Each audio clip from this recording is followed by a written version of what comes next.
All right, so I want to talk hardware versus software as it pertains to making music. So just a little background about my musical creation journey.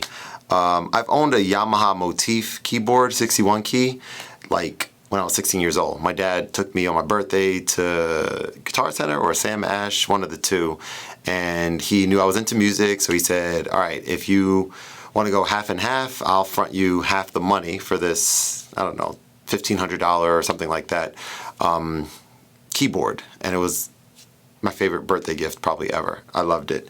I spent a lot of time using it. Then I, got distracted with life or busy with life, etc. And I kind of re-entered into the music making space maybe about 7-8 years ago, something like that. I don't know exactly how long it's been.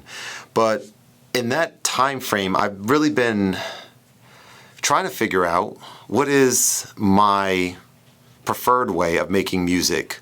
And I tried so many different things, right? I've tried many different, I guess we could say, let's see, 1, 2, 3, maybe 3 different distinct ways of making music. One of them is like non-mobile. What was that? Oh, whatever.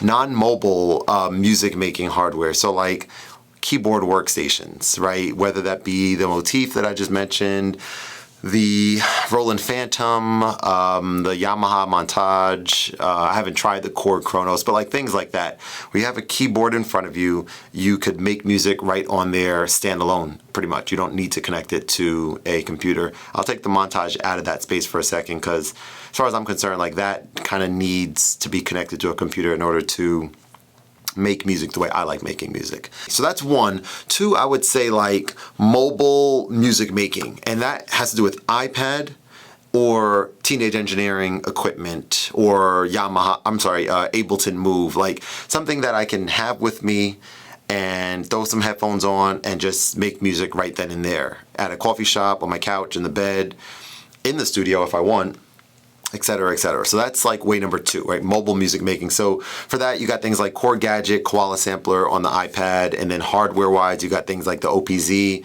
OP1 Field, OPXY, all from Teenage Engineering, Yamaha. Why do I keep saying Yamaha?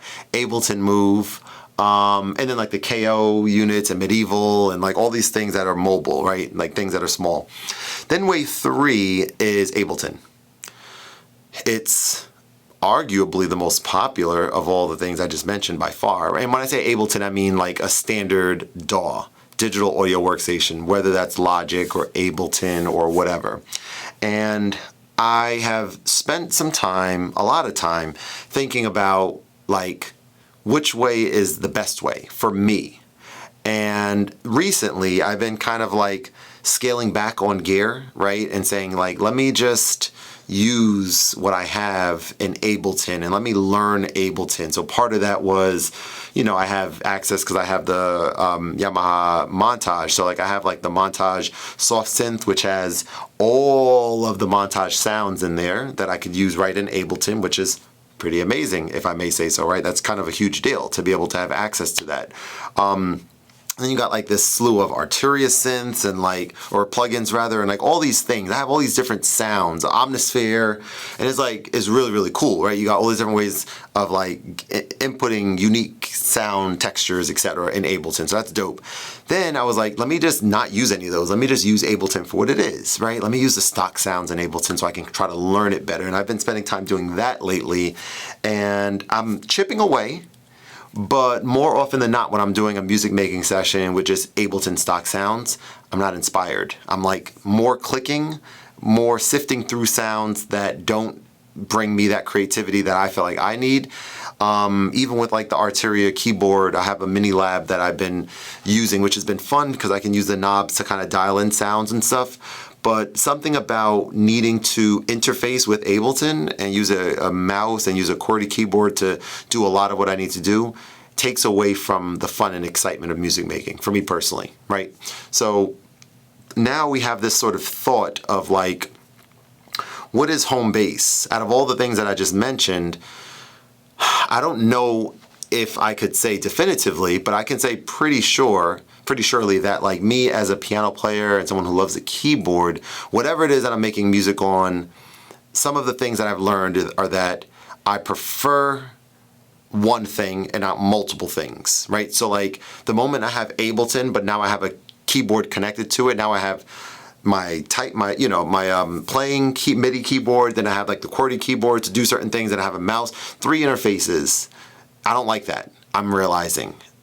To start music, okay? Ableton, at some point, I do feel like I'm gonna want that to be part of my workflow when I start like making full-fledged songs and stuff like that. But for getting musical ideas started, Ableton is not that fun for me. It's not. Okay, let's get that out of the way. So then you got things like going back to the iPad and Core Gadget and stuff like that, Koala Sampler, etc. Those are a lot more fun because the computer and the interfacing, are all together. It's touch screen. So it feels a little bit more like you're, playing with an instrument. You're doing something that's a little bit more fun and intuitive, in my opinion. But then taking those two aside and kind of thinking back to just hardware, I think there's a reason why some people prefer making music on hardware. And there's something just different about it. You have things like Ableton Move, which I immensely enjoy using, but there are certain things about it that I don't like. And one of the main things about it is that you need a keyboard to connect to it. Might be overthinking things. You need a keyboard to connect to it in order to make music the way I like making music, which is on Ableton you have this grid, right? And we talked about it before. We talked about the piano layout that I would love to see on Ableton Move. So once or if that gets that will be a major, I think, addition for me. But I do think that like the Roland Phantom or the Roland Phantom 06, the O series, right, the stripped down version, or Korg Chronos, I do think that like that is where I see myself going back into in terms of music making as like the premier and like the main way that I prefer making music.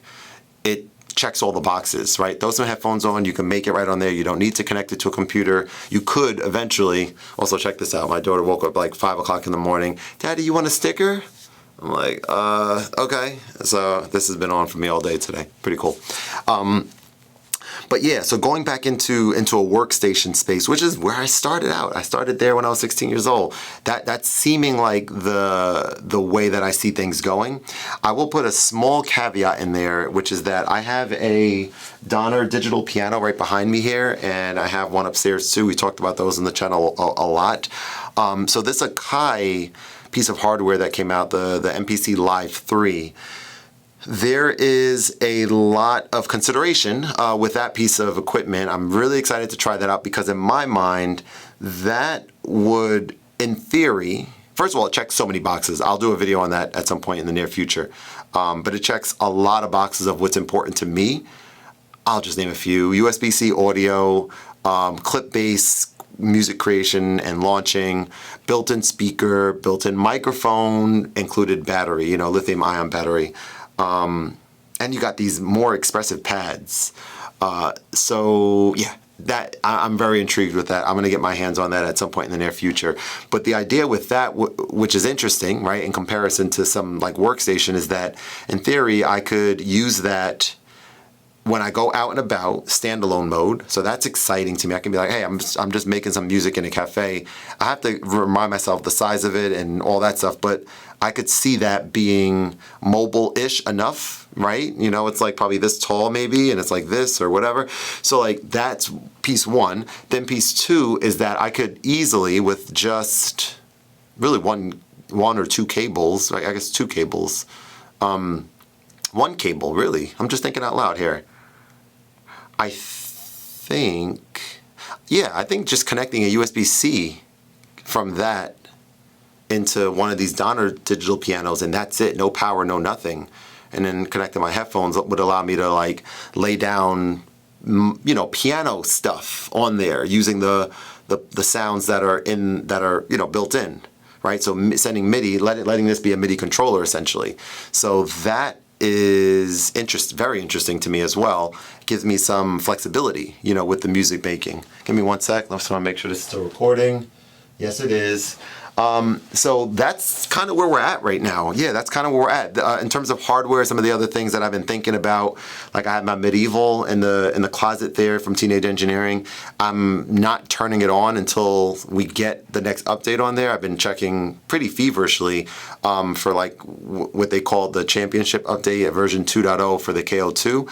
So I know the rhythm, is coming out soon. So I really want to get my hands on that. I have a West Indian background, right, from Montserrat, my dad's side of the family's from. So there's a lot of synergy there. So I'm curious about that piece of hardware a little enough to have reached out and stuff to see if I could get my hands on that. But with the Medieval, yeah, I'm looking forward to that next version, update version to come out, assuming that it will. I have no inside information or anything, but I suspect that it will. The OPZ I have upstairs connected to a 37-key ESI digital keyboard, what am I talking about? MIDI keyboard on my dresser in the bedroom. So that's been a pretty cool setup there as well. The Z with more more key, like having a keyboard input to that has been very inspiring, I should say too. And I think that's it. That's kind of where we're at right now. Yeah, I just left the coffee shop a while ago today, and it's interesting, right? Because the Ableton thing, just kind of going back to that for a moment, it wasn't a fun music making Ableton session today. Sometimes it is, but I would say maybe 1 out of every 5 times, and I don't know for sure if that is because of me not knowing how to use Ableton enough. I know it pretty well now in session view. I'm pretty good at certain techniques and tricks and stuff in there, but certain things just requiring the keyboard and mouse, that interface is not it for me. I so much rather be in front of an instrument, as I've learned, over the years. So that's where we are with that. And yeah, let me know about, you guys. I'm curious to know, what's been keeping you inspired lately when it comes to music making. What have you been using? How it's going? Using more hardware, more software. Are you interested in some new equipment or anything like that coming out? I'm definitely curious about that as well. I guess one more thing I'll share is that I feel as though I am in the market for a sort of standalone synth. So one that has nice keys, really nice sounds, and one I can just connect headphones to and just play on it. Sounds very, very obvious or very common. That's a normal thing, but I don't really have one of those in the studio. I have a MIDI controller, I have a digital piano, but a nice synth. I was looking at the Hydra synth.